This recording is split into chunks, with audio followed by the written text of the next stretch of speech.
Welcome to Friday's edition of Big Blue Kickoff Live here on Giants.com as well as the mobile app. He's Paul Dottino. I'm Lance Meadow with you for the next 60 minutes. The program presented by Cadillac, the official luxury vehicle of the New York Football Giants. Multiple ways you'd interact with us here on the program. You give us a ring, 201-939-4513. You can also hit us up on Twitter, hashtag Giants Chat. You can follow each and every one of us directly. I'm at Lance Meadow, one word, last name Medow. He is at Giants WFAN.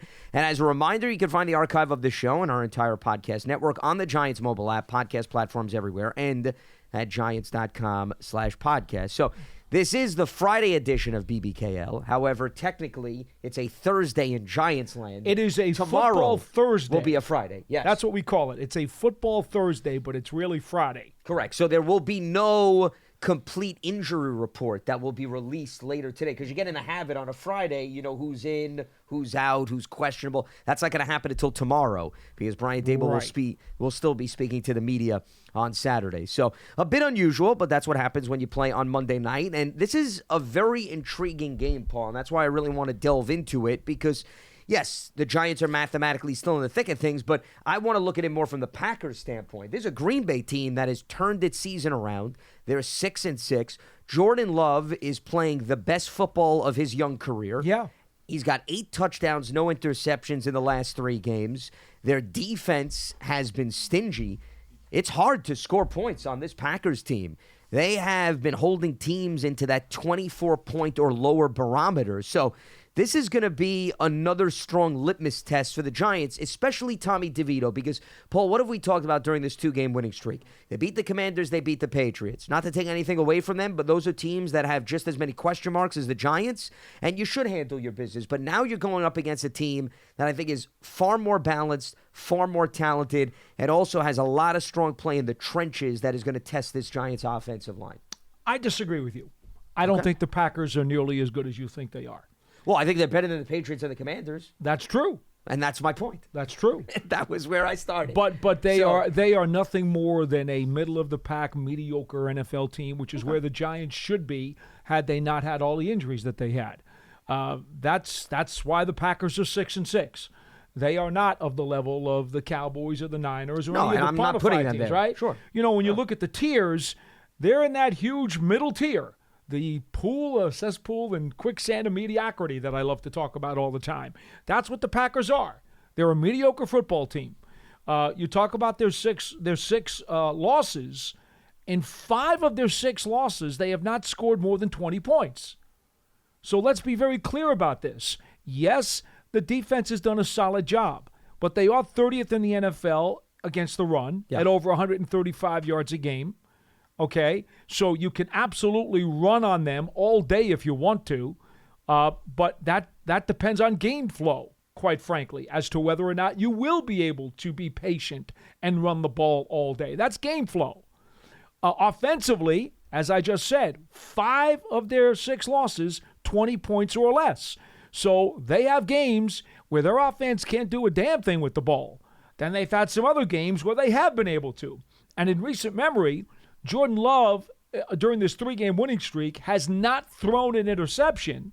And in each one of their 3 wins during this streak, they have scored more than 20 points. Sure. So they are on a bit of a roll per se. Correct, yeah. But I'm not going to anoint them as anything more than a mediocre football team. Well, and I was not doing that. I was just pointing out that... I thought you were. No, I was pointing out, well, I did preface my comments by saying the Giants beat the Patriots and the Commanders, and Tommy DeVito and company look good, but let's at least take a step back and provide some context that Green Bay is up a notch. They're not the top tier, but they're up a notch compared to who the Giants just played. I thought you were going a little higher than that. No, not at all. See, we're good, folks. We're good. But I do think that Jordan Love, you were pointing the losses earlier in the season, and that's fine. But they have won 4 of their last 5, and they've been scoring more. And Love, I think it's fair to say, Paul, is a different quarterback right now than those games that you were referencing when they were struggling to score. Because those games, that was the Lions, the Raiders, the Broncos, the Vikings. They lost 4 in a row.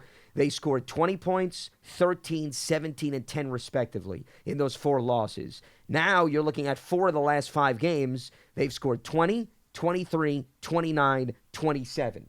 And I think part of that is Jordan Love being that much more comfortable, Jordan Love, I was listening to Matt LaFleur's press conference. They said, they're that much more confident in allowing him to make changes at the line of scrimmage now, where that is a great luxury for a play caller like LaFleur, where, he's probably concerned, okay, I've got a quarterback. He's not Aaron Rodgers. I'm not going to expect him to maybe correct what is not an ideal play call initially. Now you send in the play call, Jordan Love assesses the situation and says, hey, we're going to have to change this up based on the defensive allotment. And he's doing that more effectively. So I'm not saying that the Packers are an offensive clinic, but I do think the offense that was part of that 4-game losing streak is not the same offense that we're seeing out of the last few games. All right, may also not be the same offense with Christian Watson nursing a hamstring injury that got injured with 3 minutes left against Kansas City the other night. Now, he did play during this recent stretch, but to your point, he got hurt against Kansas City and is a question mark right now entering the Giants game. And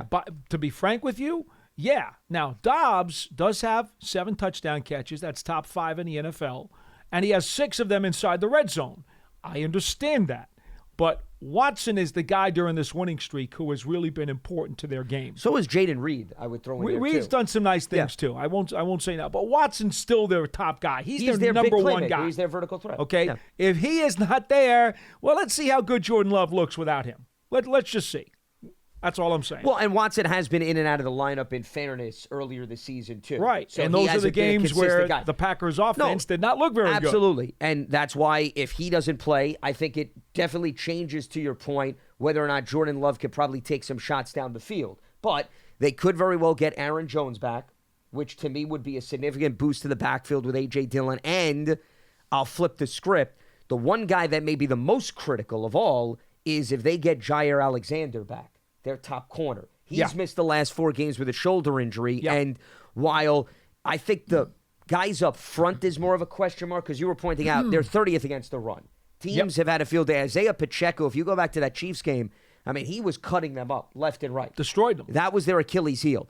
But this secondary, which has been a bit of a roller coaster because of injuries, has held its own. With that being said, if I'm Green Bay, I feel a lot better if Jair Alexander's in the lineup to go up against some of the young weapons for the Giants like a Jalen Hyatt, as opposed to Corey Ballantyne, former 6th-round pick for the Giants. Correct. And then who got away with a heck of an interference twice in the final moments of that game. Well, this is where I thought you were actually going to go initially with Green Bay when you were sort of questioning their status. Was there's that play. Then there's the drop by Quentin Johnston against the Chargers. If Herbert throws a beautiful ball, Paul, they may get a field goal and go to overtime. Couldn't do it any better than that. I mean, and then in the Lions game, which was a strong performance, Jared Goff had about, 50 fumbles in that game. Yes. Which completely changed field position.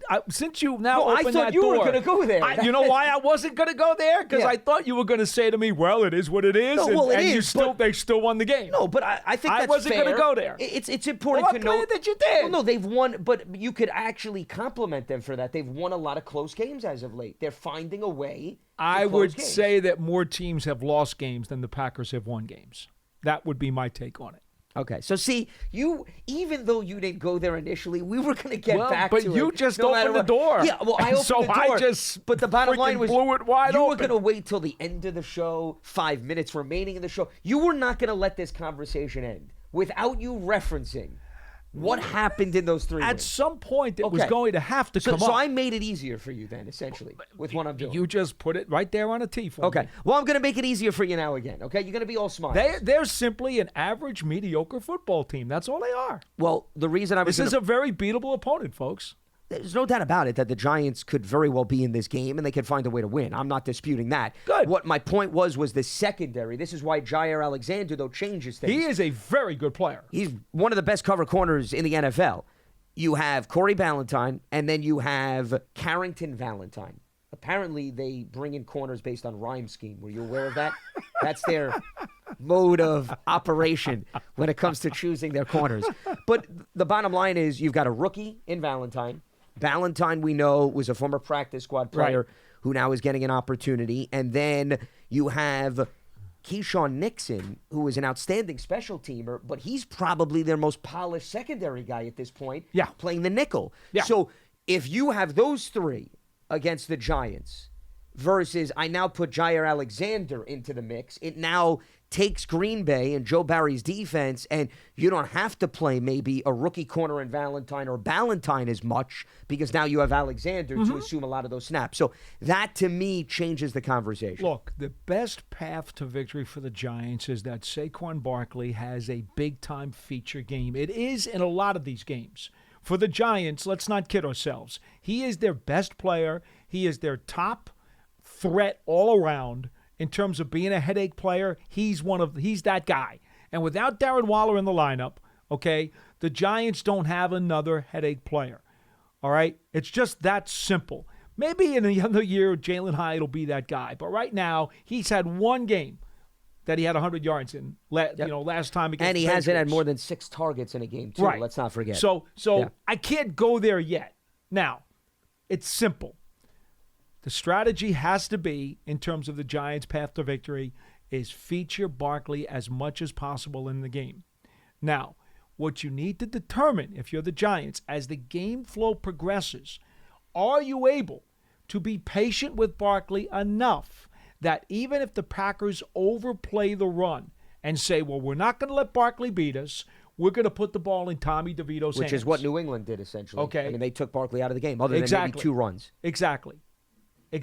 And Tommy made enough of throws to eke out a very close victory that required a missed field goal with the defense complementing what the Giants did on offense. Yep. Now, defensively, I think the Giants can certainly hold their own against the Packers. I look at it and I say to myself, what you saw against New England is the kind of game that the Giants are going to want to have. If Barkley can't bust out on a few big runs and have a big day, you want the game flow to be like it was against New England, keep it close to the vest, and then if Tommy's got to hit a couple, well then you know what, Tommy? This is part of your learning process. This is part of your development process. If you can hit a couple of plays against the Packers and it's on you to win the game, go do it. Go do it. Show us that you can continue to earn your reps and that you can continue to make your mark in the National Football League. If he can't, and if Barkley gets plugged up, the Packers will win the game. It's really that simple. Well, and if I'm Joe Barry, regardless of how rough your run defense is, I am saying to myself, I'm not letting Saquon damage this game. That's my number one priority. I want to put it in the hands of Tommy DeVito. It's a copycat league. I'd be surprised if they don't focus in on that. But I would say the biggest matchup of all is probably Rashawn Gary against Tyree Phillips, because Gary lines up over the right tackle. Correct. Paul. Gary is having a heck of a season. And remember, he tore his ACL in week 9 last year. So he's just over a year removed. They've got other weapons like Preston Smith and Kenny Clark, but Gary is the one that stirs the pot. He's a game wrecker. We've seen it. You go back to that Lions game on Thanksgiving, he wrecked the game. Just ask Jared Goff. So while Barkley should be able to run on paper, what happens if they don't take care of the football protection-wise on the early downs, and you start getting into 3rd and 9s and 3rd and 10s? That's where a problem becomes for the Giants. That's why the spider web of the National Football League, that's why it's so important, because what do the Giants need to do? Well, we talk about Barkley's got to be the guy. Well, fine. So Packers are going to stuff it early. Well, what do you do then? You throw it early. You throw it on 1st down. You throw it on 2nd down.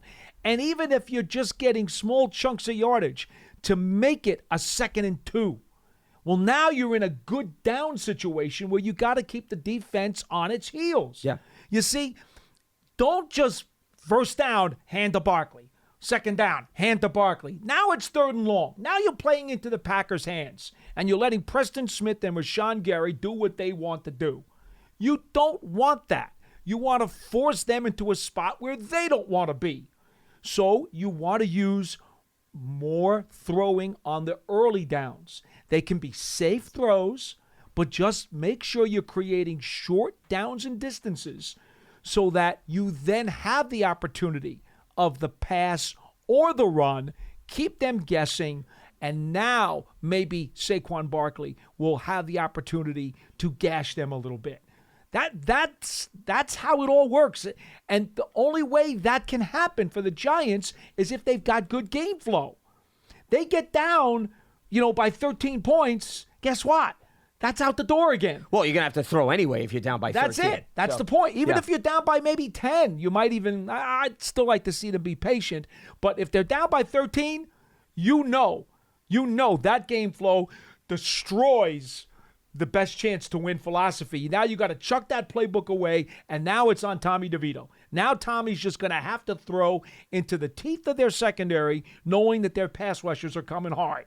Now, and that's not good. Now, you could still keep Barkley involved as a receiver. You don't have to abandon him. Yes, you can. That could be an extension of the run game, even if they are down early, Paul. No doubt. So it's not as if you're completely eliminating him from the equation. And I'm with you in terms of throwing the ball on first and second down. That's what I was alluding to. But that's contingent upon protecting Tommy DeVito and DeVito not holding onto the ball too long to take those sacks. Well, that's why those early downs. Those early throws are not big strikes. Yeah, just dump it off. That's it. And get some yards. Those early throws are, hey, get me 6-7 yards. That's all. Go quick game. Well, even 4 yards is perfectly fine. I'd like a little more. I'd like a little more than that. Well, I'm saying you get 2nd and 6. Second and 6 isn't bad. I'd like 2nd and 4. But greedy, but it's okay. I'm a little greedy. Why not? What else is new? Why not? But the point is, if you go to the quick game, now at some point the Packers will understand that and they'll try to jump you.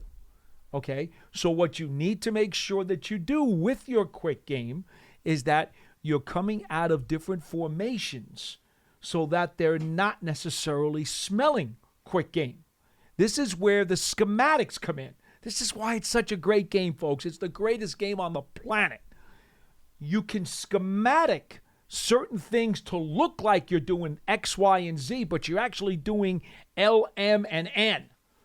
That's what you have to do if you're the Giants. This is really Dable and Kafka, to me, they've got to be able to deceive with some of their motions and some of their formations and some of their personnel groupings, deceive the Packers into not cheating against the quick game. One other thing I want to bring up with respect to Jordan Love's play as of late, and this relates to Wink Martindale and his defense. Jordan Love this season, 7 touchdowns, no interceptions against the blitz. And what does Wink love to do? Yep. He loves to send the whole house. And Jordan just went up against another former Giants defensive coordinator in Steve Spagnuolo, who did a lot of stuff. Who also likes to bring the whole house. And Jordan handled himself quite well. So that game of chess, Paul, is going to be interesting because, once again, he's made good decisions. And normally, Jordan Love, a player with his experience, what I mean is, this is his first year as a starter. He got one start in place of Aaron Rodgers because Aaron missed the game due to COVID, if you remember, coincidentally against Kansas City. And that game was not pretty. Third year as a pro. He's come a long way. Third year as a pro. So normally you would think somebody with not as many reps would struggle against the blitz. That's not the case for Jordan Love. Adoree Jackson mentioned this the other day in the locker room when he said it's obvious that he has sat and watched a lot of what Aaron Rodgers did on tape. In fact, he was in the room with him, for God's sakes. He was going over strategy with him. For 2 years. Correct. And he said you could tell that, he picked up some stuff off of Rodgers. See, where Kansas City got burned a little bit and why Love, I think, was more effective against them than you would otherwise believe is that because Spags did a lot of disguising of certain packages that he was going to use with pre-snap formations. And the bad news was, after the pre-snap disguising, it wasn't disguised well enough. And so they were showing something. Love didn't bite. And then he was able to find the open receiver because he didn't get suckered into the pre-snap disguise. That, to me, is the biggest challenge. How well you doll it up. Yeah. Yeah. That's the biggest challenge. How well. I think that's a little different than just saying Love is great against the blitz. Well, but remember, I'm not just taking the Kansas City game. No, I understand I'm taking that. The whole season I understand that. But see, if it's one thing, part of the whole blitz packages that the defensive coordinators love to use, part of that is the deception. Sure. You don't know what's coming, who's coming, when they're coming, and where they're coming from. deception's a big part of a defensive coordinator's blitz, but it's also the threat and the deception that takes on a chunk of that ferocity, if you will, or the aura of what we're going to do to you. Wink doesn't deceive a whole lot. He pretty much tells you, we're coming, okay? There's a Coach Marvin would know this. I know he's not going to call us today in all likelihood. What they call, when guys show blitz at the line, they call that mugging, okay? Linebackers or DBs, they'll mug at the line. They look like they're coming on the blitz. They look like they're about to take off, and then they back out, okay? New England did a lot of that last night against Trubisky. Right. Yeah. Belichick loves to do that. Okay. Now, here's the thing. Wink isn't so much about that. What he's more about is, listen, we're coming in. The Giants are the second highest blitz percentage in the league behind the Vikings. Okay? Wink isn't really concerned about disguising whether or not they are coming on the blitz. Wink is telling you, we're coming. Okay? Now, you can figure out who and where, but I'm telling you, we're coming like a freight train.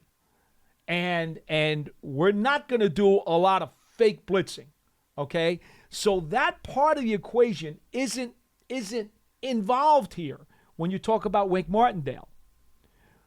That, in some regards, will be more difficult for Jordan Love to deal with, because where he had the edge on Kansas City is that he was able to figure out their deception. Now, this is not so much a game of deception. Spags plays more of a deception game than Wink does. Yeah. Wink says, boom, boom, boom, boom, we're coming at you. That's a little bit different. Well, but I guess my point is, once again, that's not the only team that has blitzed Jordan Love this season.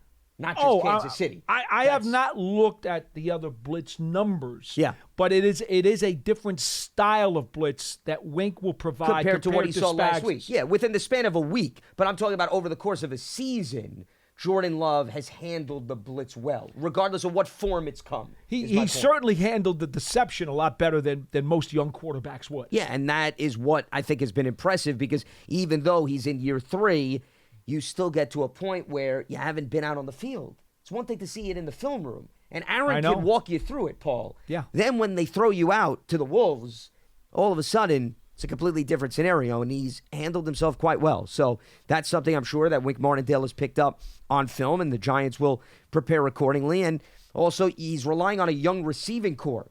So this is a group where you want to test those guys, and you want to see how well they can handle perhaps the physicality at the line of scrimmage, because they're going to need to make plays for their quarterback down the field. All right, a few reminders before we open up the phone lines here on Friday's edition of Big Blue Kickoff Live. You can check out the Giants Huddle podcast, your favorite podcast platform, or you go to giants.com/podcasts. Giants fans, you could still get some single tickets for home games, and you could check that out at giants.com/tickets to secure your seat. And the Giants official connected TV streaming app, Giants TV. It brings you original video content and game highlights on demand and direct to Big Blue fans. Giants TV, it's free. It's on Apple TV, Roku, Amazon Fire TV, as well as the Giants mobile app. All right, let's open up the phone lines as we move forward here on Friday's edition of BBKL. Let's check in with Scott in New Mexico. Scott, what's happening? What do you got for us? Hi, guys. How you doing today? Hi. Good, right. There was some interesting discussions this week in regards to how the Giants are going to draft and what free agency might look like. And I have an opinion. And Paul made some interesting comments about getting a pass rusher, and John made some interesting comments about concentrating on the offensive line. So for just what I'm going to talk about, I wanted to just talk about the run defense of the Giants. Right now, not their overall defense, but just the rush defense. The Giants are 28th in the league. They're averaging giving up 4.8 yards carry, and that's with Dexter Lawrence in the lineup. And I realize he's been injured, but that's in totality, giving up 1,633 yards. I wanted to put your general manager's hats on for a second, if you could. And I'm a firm believer, and always has been, that you have to stop the run. If you can't stop the run, it makes everything else somewhat impossible to deal with. And though Paul and John both made good arguments for offense, I had two questions for you. One, the first being is, if the Giants are reflective of the numbers I'm giving you, do they concentrate on trying to get more? I know Paul was interested in a pass rusher, but do they have to reconstitute that defensive line in some way? Because those statistics are not going to cut it even for next year. Secondarily, on the offensive side, can they afford to take the chance that Evan Neal will develop into what they think, or do they have to, for their own sanity, I guess, draft an offensive tackle, not necessarily in the first round, maybe in the second round, since they'll have two draft choices in the second round, and firm up that line? Because you both know, if whatever quarterback you put back there, if he has no time to throw it or no time to develop a play, it doesn't matter anyways. So where is the concentration? Because, again, those run statistics, to me, are very relevant. And I want to get your opinion of what you think the Giants should do based on the numbers I just gave you, where they're tied with New England. I don't know if it's New England or someone else for the worst statistics rushing-wise.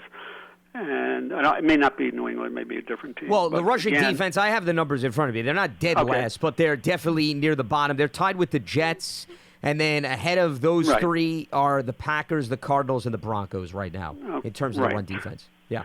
So in terms of the run defense, I know, Paul, you're a big proponent of stopping the run also, and I kind of adhered with your belief, although I respect John for saying, yes, we have to bolster the offensive line. But when push comes to shove, your defense has to be able to stop the run. So I'll take this answer off the air, but again, putting on your general manager's hats for just a second, what is viable? So my question is, can you afford not to draft an offensive tackle and hope that Evan Neal develops, or should your priority be to bolster the defensive line so those statistics are not reflective next year? And I'll be glad to take your answers off. All right, Scott, appreciate the phone call. You take the Evan Neal question. I'll take the defense. Well, I mean, I think we could weigh in on both as well. I would say this. Whether or not you have full faith in Evan Neal, Tyree Phillips, we don't know what his future with the team is. I mean, you could argue you still can use a swing tackle on this team. So even if the guy doesn't start out as the starter, he could be the insurance policy / a guy that you can turn to if somebody else doesn't deliver. So there's room to draft a tackle. I don't think that's a stretch. You don't necessarily have to do it in the first round, but if you want to use a top 3 pick, meaning second round, third round pick on an offensive tackle, I don't think that's a stretch at all based on the current structure of the roster. Because I'm looking at the depth chart, Paul. Even when you talk about McKeithen, you talk about Azudu, those are guys that are not necessarily long-term plans towards edge tackle position. No, that's not what they were brought here for. Yeah. The guy who was supposed to be that guy was Matthew Pert, who, unfortunately, because of injuries, everything's been sidetracked on him, and consequently, you can't count on him. Yeah. Well, and also, he's also on a contract that doesn't give him security, too, in terms of the future plans. So that's more of a reason why I think if they wanted to take a third sense. tackle, I could understand that. Yeah. Yeah. All right, you want to take the defense? Go ahead. Well, as far as the defense is concerned, I mean, it depends on who the player is, right? Because, if you're talking about using a first-round pick on a run stopper. I don't think he's talking about necessarily picking a certain player. I think he's talking philosophically. Well, how do you feel? The Giants' run defense has gotten better this year than it was last year. You mentioned Dexter Lawrence had gotten banged up a little bit and had been playing a little bit gimpy. Well, of course, Leonard Williams has been gone for several weeks now, too, and he was a big part of that. Bobby Okereke has had a sensational season. I think the Giants next year, you notice that Ashawn Robinson has been playing more in the last month. He started the last 5 games. He's okay. I think they'd like to see more out of him production-wise, but he's been okay. He was banged up. He had a bad lower leg injury that he was fighting through the entire training camp and really hindered his first half of the season. Jordan Riley, who they think very highly of, had a terrific camp and a really good preseason at defensive tackle, specifically as a run stopper. Now he has not gotten a jersey for a while. All right, he saw very limited snaps earlier this season. That's a kid who they've got a lot of high hopes for. So I would say to you, no. I think the Giants' rushing defense is better than it was last year. And in Wink's defense, yes, you always talk about stopping the run first. But here's part of the problem. Game flow has been so bad for the Giants. Most often, teams have had leads on them. So they can run the ball late. And then in the second half, they got big leads on them. So they're piling up these rushing numbers that, in all honesty, they don't really reflect the appropriate game flow because the games are already warped in a different direction. So a lot of those numbers, Scott, they're shallow numbers. Don't put a lot of stock in them. The other thing you got to keep in mind is that Wink does believe a lot in what Belichick did to the Bills in Super Bowl 25. Wink does believe you can give up yardage. You can give up real estate. It's more what you do on third down and what you do in the red zone defensively. And that's where last year the Giants excelled. Remember, they had statistically a terrible rushing defense last year. But they won 9 games and made the playoffs. They cleaned it up in the red zone, yeah. Because red zone and third down. Those are much more important statistics for Wink. Now, that goes against a lot of old school that says, well, you have to stop the run first. Wink will still tell you have to stop the run and control the run. But for him, controlling the run means something different than it does for most people. Excuse me, most people will say controlling the run means we have to hold them under 4 yards a carry. Wink doesn't see it that way. When he says control the run, he's talking about situationally controlling the run, not necessarily making it a stat line at the end of the game. So I think once you understand the context of that, Scott, you'll understand that, yeah, you want to do something to help out this defense, the pass rusher is the priority. They don't necessarily need to do a whole lot more to enhance their run stopping. Well, I don't think they're going to draft an interior defensive lineman who you take off the field on third down early in the draft just because he's a good run stopper. That's why I said it depends on the player. But if there's a pass rusher who's really good in stopping the run, that's beneficial for this defensive scheme. And I think those are the types of players that most defensive coordinators will always look for because then there's no question about whether or not you're going to pull them off the field. I will say this, though. There were a number of teams early in games that have had success in running the football against the Giants this season. Dallas comes to mind. Arizona ran the ball effectively. San Francisco, Miami. Josh Jacobs had a good game with the Raiders. So, I mean, right there, maybe that's not half, but it's close to half the Giants' opponents this season. It wasn't so much, Paul, I would argue, they jumped out to early leads and they ran the ball late. They jumped out to early leads because of their ability to run the football. Okay, now, again, you're talking about earlier in the year where Okereke, the first month of the season, wasn't the guy he is now. Bobby Okereke will tell you himself. He's more comfortable with this game. He was not comfortable, and he is the heart and soul of the rush defense. And quite frankly, I think he's having a Pro Bowl level season. I really do. I think he's that good. So that's part of it right there. Micah McFadden has clearly developed into a solid all-around linebacker now, where first few weeks of the season he was still trying to feel his way. So your two starting interior linebackers. Well, that's why I don't think they need to address the linebacker position. Well, yeah. but that's what I'm saying. You know, there were reasons why the rush defense wasn't as up to standard earlier in the year, like you just pointed out. You can explain that away. That to me, that's not an issue. Well, but I mean, once again, you did have those guys healthy. You weren't necessarily taking them off the field. You could argue they were still getting used to it, but they were on the field, though, is my point. They were on the field, but they were not gelled at all. Even Wink just told us this morning. Wink just told us this morning. The last 2 games, what you can really see now is this defense has gelled. It took a long time. It really did. I mean, they had a decent stretch earlier this year, too, in the middle of the season. But these last 2 weeks, this defense has really, really played well because not only have they done a lot to help themselves with takeaways, which, as you know, were few and far between in the first half of the season. Yep. But they have also shown much more ability to get to the quarterback and create even more pressure by winning their one-on-one matchups. Well, and that's why I think this is going to be another good test, because can the takeaways continue that we saw prior to the bye? Because the defense, let's not forget, when you're winning games 10-7, that's a big product of the guys on the opposite side to take pressure off of Tommy DeVito. No doubt. So what happens if you don't get 3 takeaways and it's more of an even game? That, to me, puts more of the onus on the offense. You know what? I will say this, and it just goes to show you about how these players feel about DeVito in that locker room.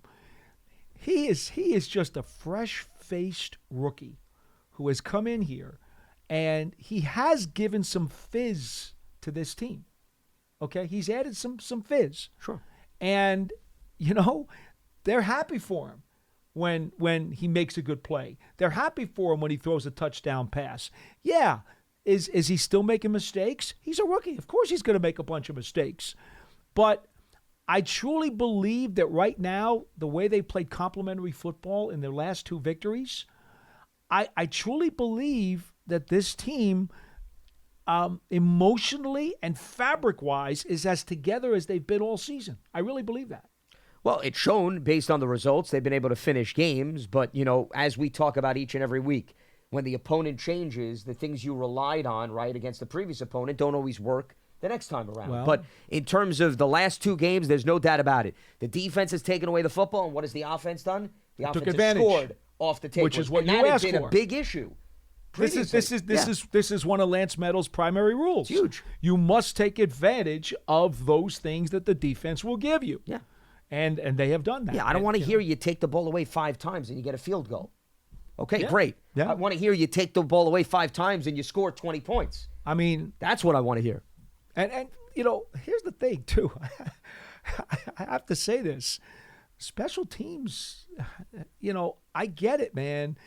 Gray had his troubles as a rookie, but Jędraszewski has been in the punt return game. I feel much better about the Giants' punt return game.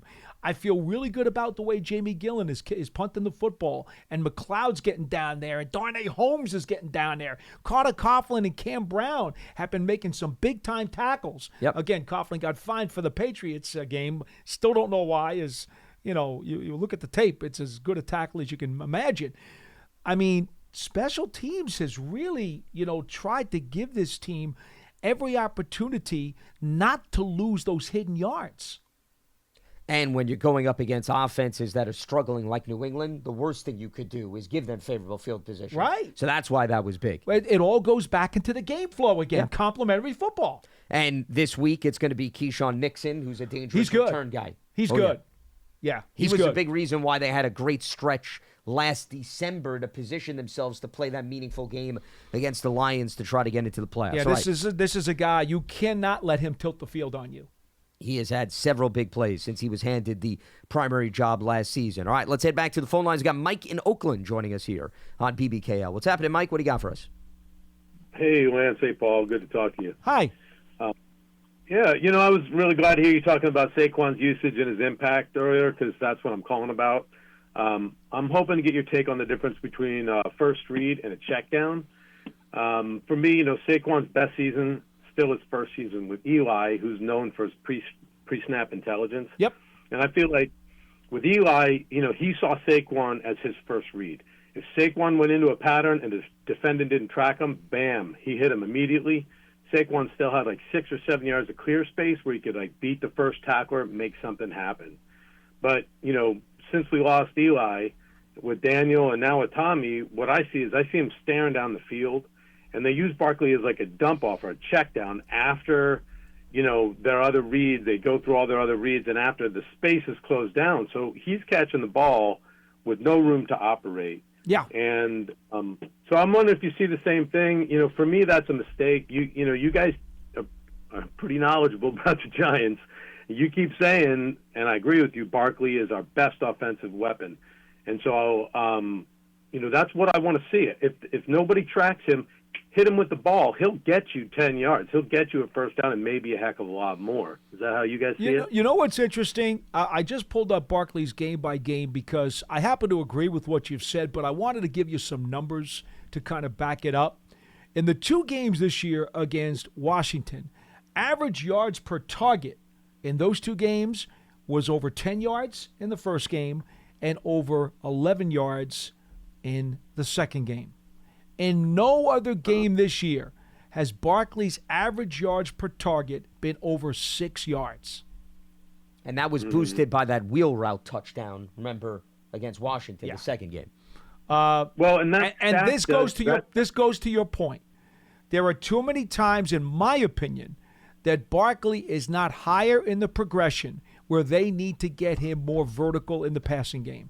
I've been talking about that ever since Coach Dable and Coach Kafka got here. I thought we would see more of that.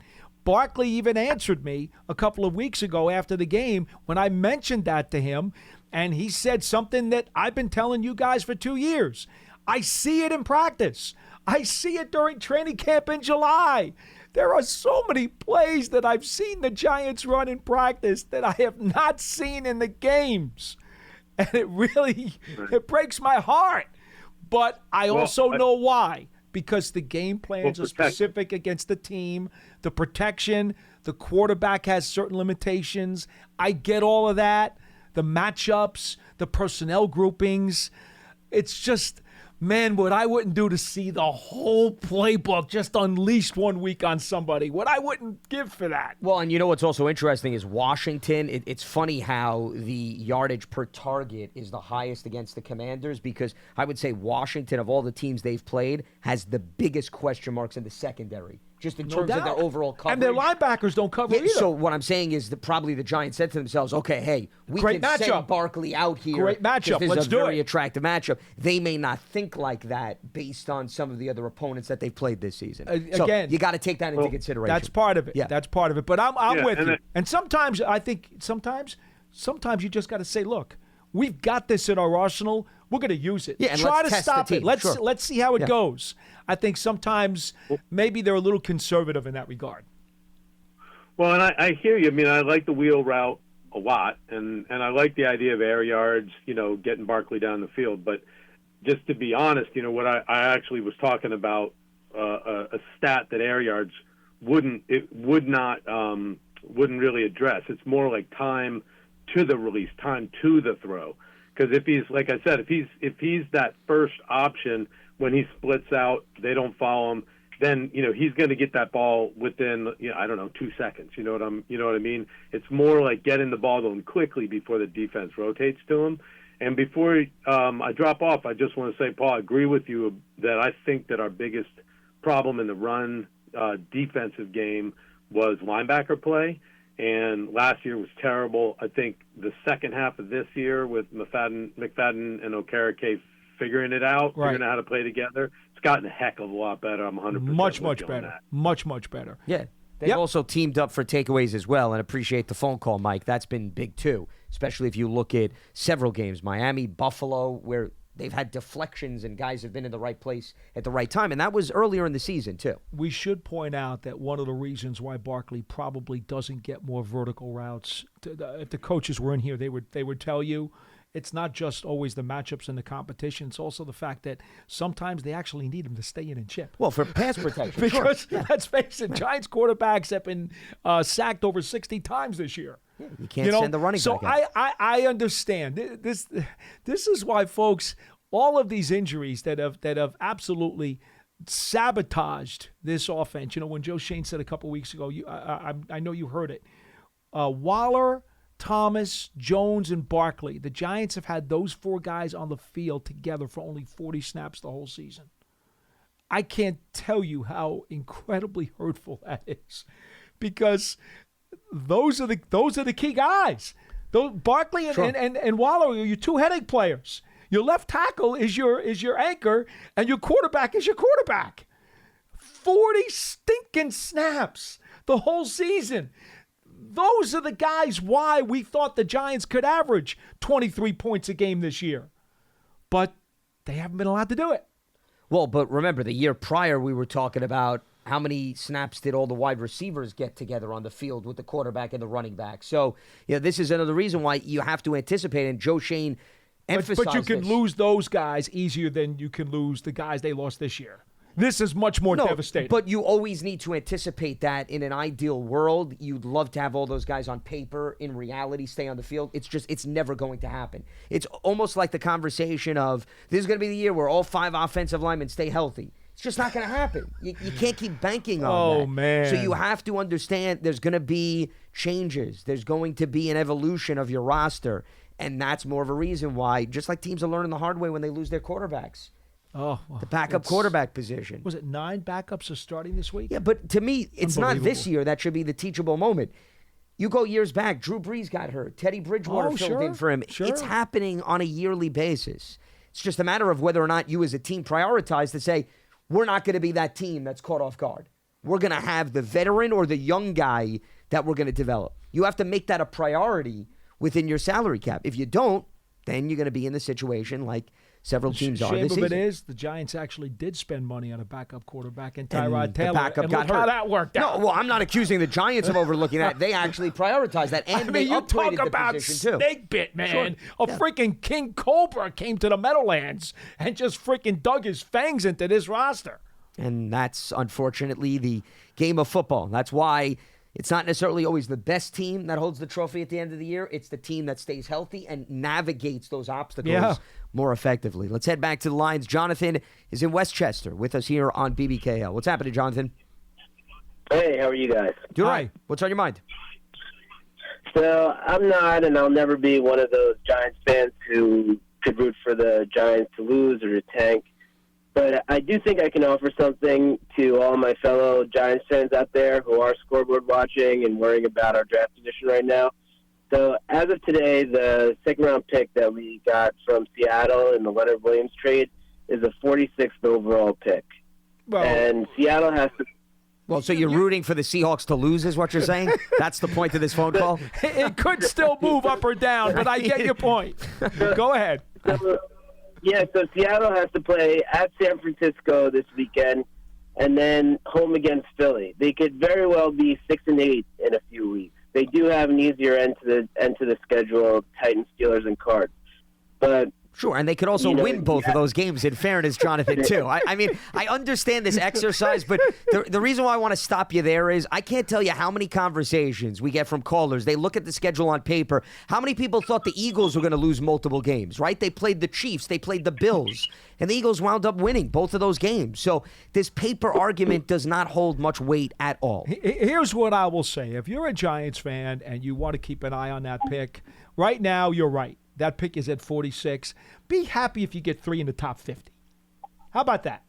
Is that fair? Would you be okay with that? I mean, I'm loving that Williams trade. And don't get me wrong, Williams is a great player for us, but to get a top 50 pick for him at this stage in his career, and maybe we get him back next year.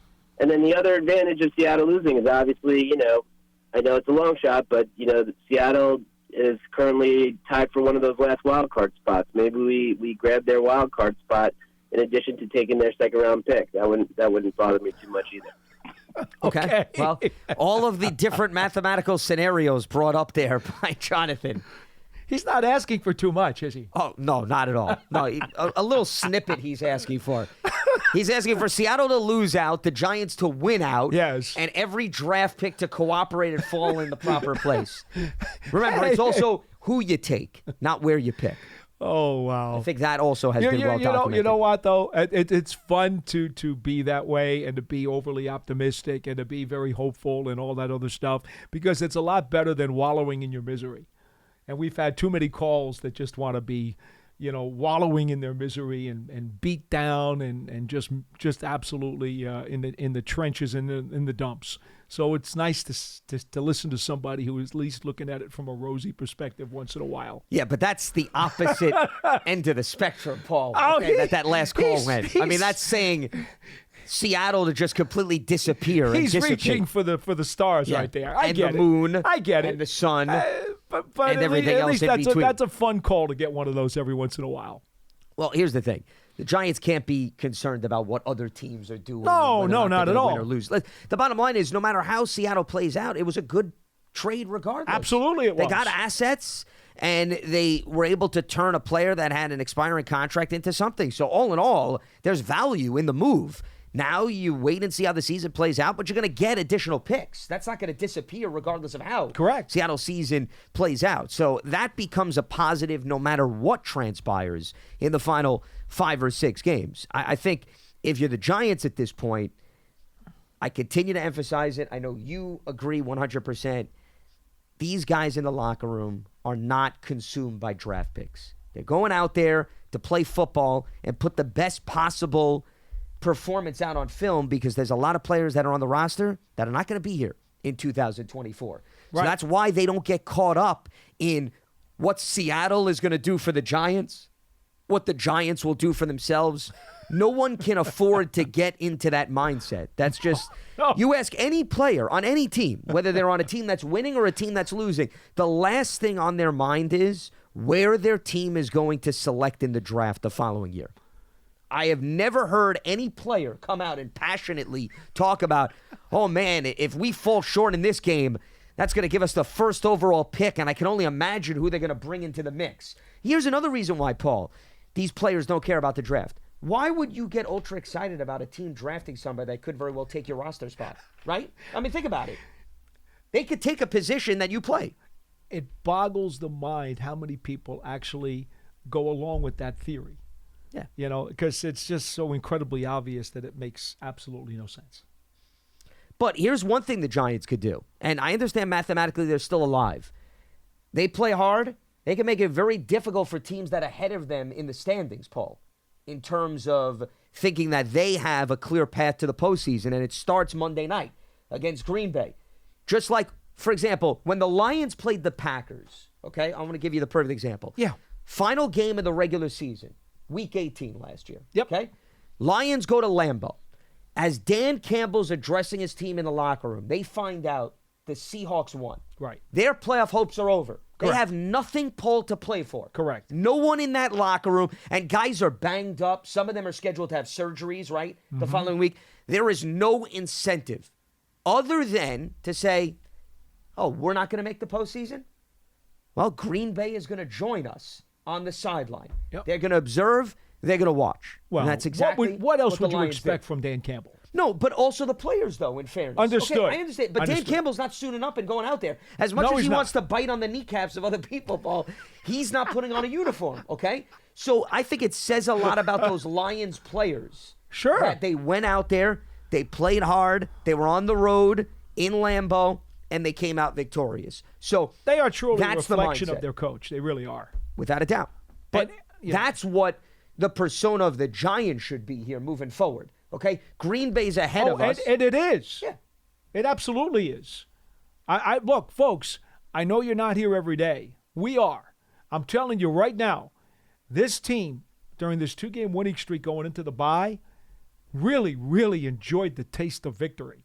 And trust me when I tell you, they are human beings, and they had a much better time picking up a couple of wins than going through the losses that they did earlier in the season. And if you think they want to go back to that, you're out of your mind, because they do not.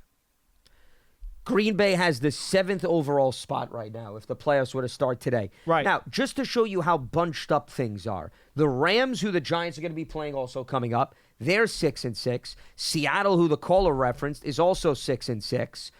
And then you have Tampa Bay and New Orleans are 5-7. Green Bay, if they were to lose this game, just going down a hypothetical road, and let's say everybody else behind them won, Green Bay in the span of 1 week can go from 7th to 10th in the blink of an eye.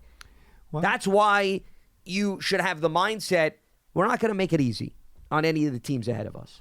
Do I need to remind you that the end of the Jets game was very much disputed, and that the Giants actually should be 5-7 right now, and a win this week would put them right in the mix?